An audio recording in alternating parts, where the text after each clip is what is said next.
مونږ ته ویل شوي چې د او دایره نظر ای زاویې ته محاطي دایره ده. نو دا مونږ ته د ای زاویه ښیي، دا زاویه ښودلې ده. او کله چې مونږ ته وایي چې یوه دایره محاطي ده، معنا دا چې د دغه زاویې شعاوې چې دي دا په دې دایره باندې څه شی دي؟ مماس دي. که چیرې زه تاسو ته وښیمه دا یوه زله چې ده، دا شعاع د دایرې دا هم په دې د زاویې په دې دایرې باندې مماس ده، او دا شعاع هم د دې زاویې په دایرې باندې مماس ده. او همدارنګه دغه سی او بی نقطې چې دي دا هغه د مماس نقطې دي چې د دایرې په محیط او هم په دې شعاګانو باندې پرتې دي. نو دا دواړه شعاګانې په دایره باندې مماس قطع خطونه جوړوي. نو د ټولو ورکړل شو معلومات له مخې مونږ ته وایي چې د ای زاویې پراخوالی څومره دی. مونږ به دا یوه زاویه لاس راوړو چې د دې پراخوالی څومره دی. نو تاسو ویډیو ودروئ او د دې د پیدا کولو کوښښ وکړئ.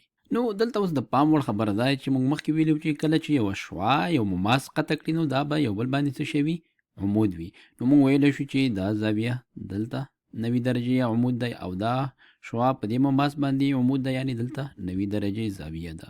او مونږ پوهیږو چې په هره څلورزولي کې د داخلي زاویو مجموعه دا به مساوي له څو سره وي؟ 360 سره وي.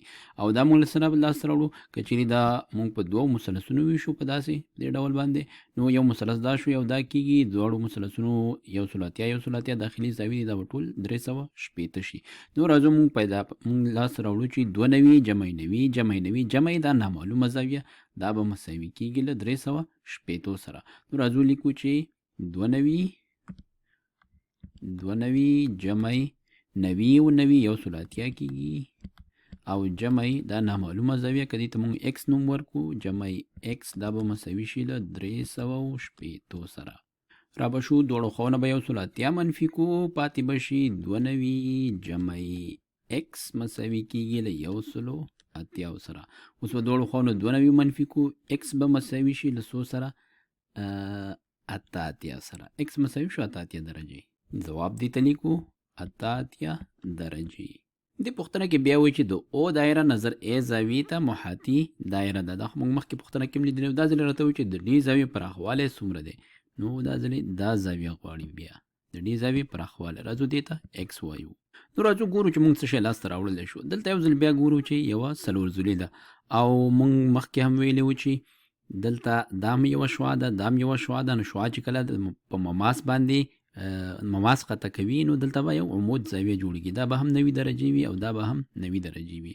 نو د دې څلورزولي د څلور واړو زاویو مجموعه باید څو شي؟ 360 سره مساوي شي. نو 90 جمع 90 جمع اتیا جمع دا یوه زاویه، دې زاویې ته مونږ که چیرې وایو دا به مساوي شي 360 سره. نو لیکو وای جمع اتیا جمع 90 او 90 دواړه یو سل اتیا کېږي، یو ځای به یې ولیکو، دا مساوي کېږي له څو سره؟ 360 سره. دواړه خواونه چې یو سل اتیا کم کو نو وای جمع اتیا دا به مساوي شي له یو سلو اتیاو سره. بیا چې دواړو خواونه اتیا کم کو وای به مساوي شي له 100 درجو سره. نو د وای زاویه مساوي شوه له 100 درجو سره. او اوس ګورو چې دغه د وای زاویه دلته یو قوس پرې کوي، کوم چې د سیمي قوس دی، دې سر نه تر دې سره پورې دا قوس دې په واسطه پرې شوی دی. نو چې د دې زاویې دا چې مرکزي زاویه ده د دې پراخوالی 100 درجې دی، نو دې قوس پراخوالی به هم څو وي؟ 100 درجې به وي. او چې دا قوس 100 درجې شو، وینو چې همدا قوس د ډي زاویې په واسطه هم پرې شوی دی. نو دی یوه محیطي زاویه ده، راسې د دایرې په محیط کې دی. موږ وایو چې محیطي زاویه د هغه قوس نیمایي سره مساوي ده، کوم چې د همدې زاویې په واسطه څنګه وي؟ پرې شوی یا قطع شوی وي. نو دا چې 100 وي دا به د دې نیمایي وي، یعنې ایکس زاویه ده یا د ډي زاویه دا مساوي شوه له 50 درجو سره. نو ځواب ورته لیکو 50 درجې.